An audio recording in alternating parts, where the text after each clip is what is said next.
Hello and welcome back to Vinyl Friday, where I go through my records in alphabetical order like a big nerd and talk about why I love them. We're still working our way through the letter B, and today we're looking at this awesome album here, Boston's 1976 debut album.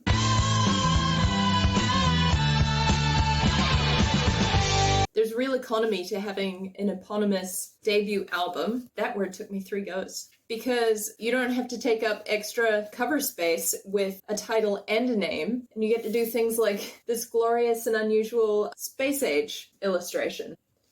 This is the band here. Please note that the drummer has a fantastic throat. Here's a little taster of what this album sounds like.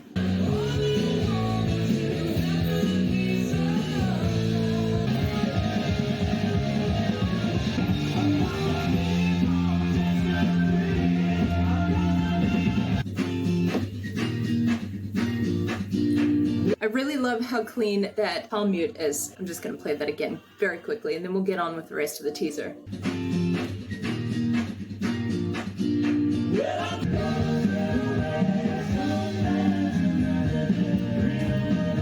And of course,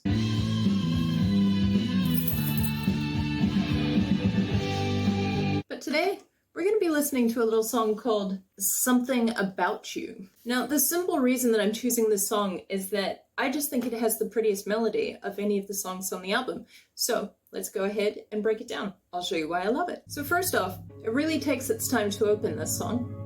It's got this very long and pensive opening. It lasts almost half a minute, I think. That was a nice thing about older albums. They weren't in a hurry to catch your attention. They figure you've already spent your money on it. I'm going to take 30 seconds to start this song. You're a captive audience now, and we're in. This song has all the hallmarks of a 1976 Boston song. We've got our clean guitars, we've got our overdriven guitars, which you can hear at the top of the verse. So we've got clean guitar, and that sounds like George Harrison in 1969.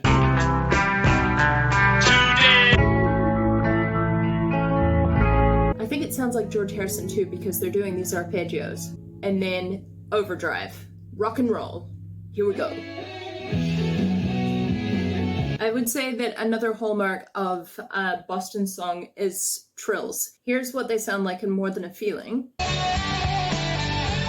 And here's where they come in on this track. Oh, a trill is this. Those are trills. Here, play at home. See if you can pick them out in the intro. Do do do do diddly dum. The diddly dum is the trill. Again, here it is.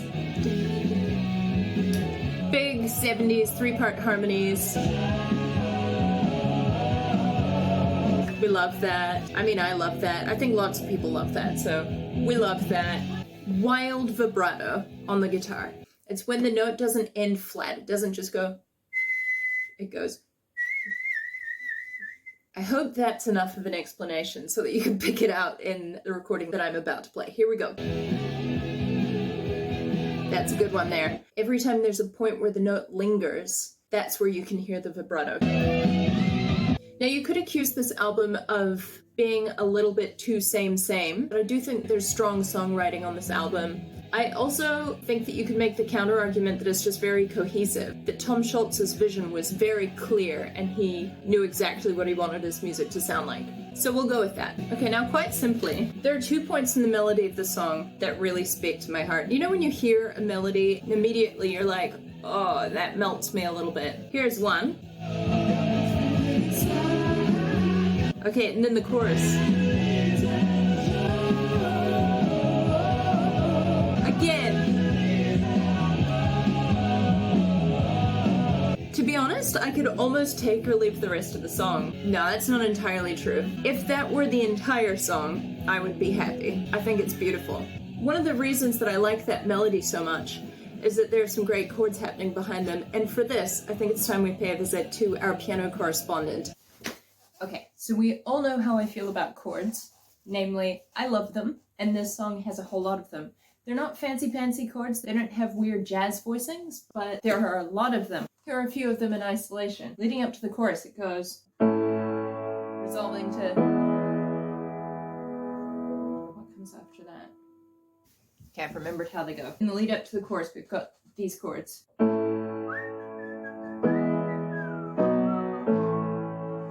then it goes.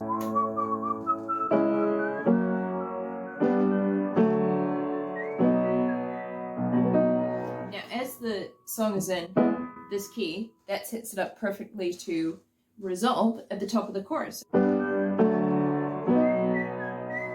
want it to go here, and indeed it does.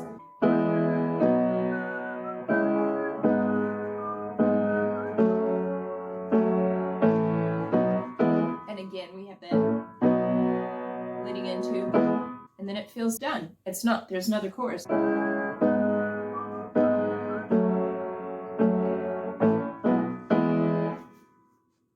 Over to you. I really like this melody. So this is quite a simple one. Those are the two things that I really love about this song. That's what makes it this song for me. More Than a Feeling is probably a more technically interesting song. It goes in a number of different directions structurally, and it's obviously the more well-known, more well-loved one. But this one just speaks to me. I really love that melody.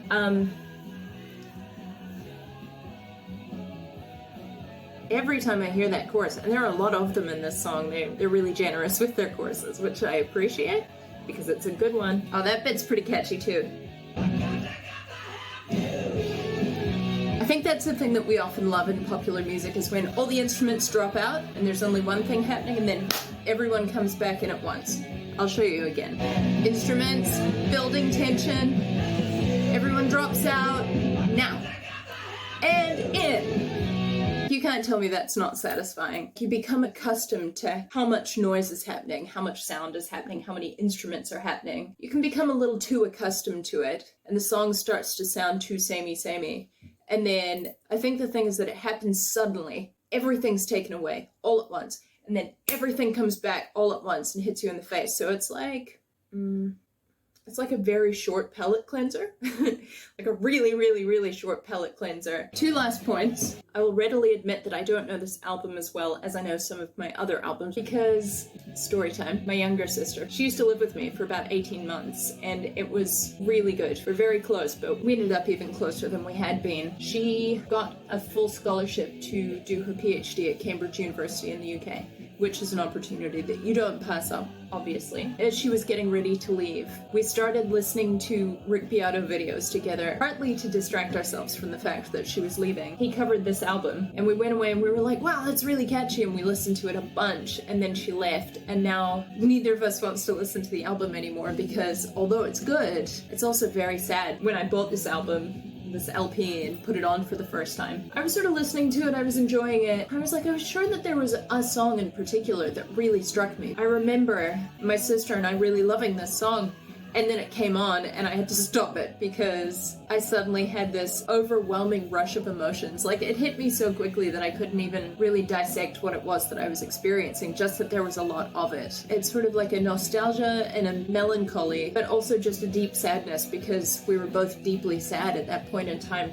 So this song is a bit of a double-edged sword for me. I really love it, but also when I listen to it, it makes me feel very sad. I think everybody has an experience like that. I don't know what your particular song is, but I'm pretty sure it's a universal experience if you listen to music and have feelings, which most of us do. Hang on, there's way too much headroom here. Better still. The other thing is sort of tangential to the album, but the mastermind behind Boston, the man who had the vision, is Tom Schultz. I went to school with a young man whose name was very similar to that. His best friend was a guy named Jesse. I'm not going to dox him, so I won't tell you his surname. I got put up a couple of years. I traveled around a lot as a kid, and I re-entered school systems twice and got put up a year. I found out that this guy Jesse had the same birthday that I did, except he was born 2 years before me. I'm in 10th grade, and it's my 14th birthday, and he's sitting behind me in class, and I say, "Hey Jesse, happy birthday, we have the same birthday."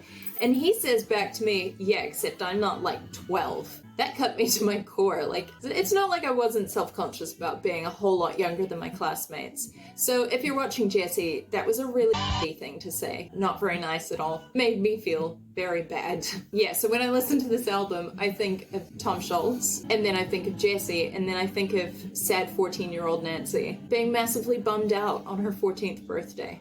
that's it. That's all I have to say about this record. One last note. I have received requests from a number of you to do more Beatles records. And I'd just like to point out that I would love to do more Beatles records, but they're very expensive. Some of you have very graciously made donations to my Buy Me a Coffee account, and I'm putting that towards my Buy New Beatles Records fund. So if you'd like to expedite the process of me acquiring new Beatles records and covering more Beatles songs, please feel free. I always feel really awkward saying things about money. If that's a thing that you're interested in, please feel free to make a donation to my Buy Me a Coffee fund. When I have enough money to add another Beatles record to my collection, I'll put up a poll and you can help me choose which one I buy. Anyway, that's everything that I have to say about Boston, about sad 14-year-old me, about my sister moving overseas, and about more Beatles records. I hope that you've had a wonderful time.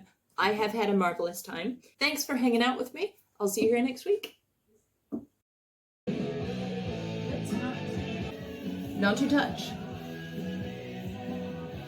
Thank you.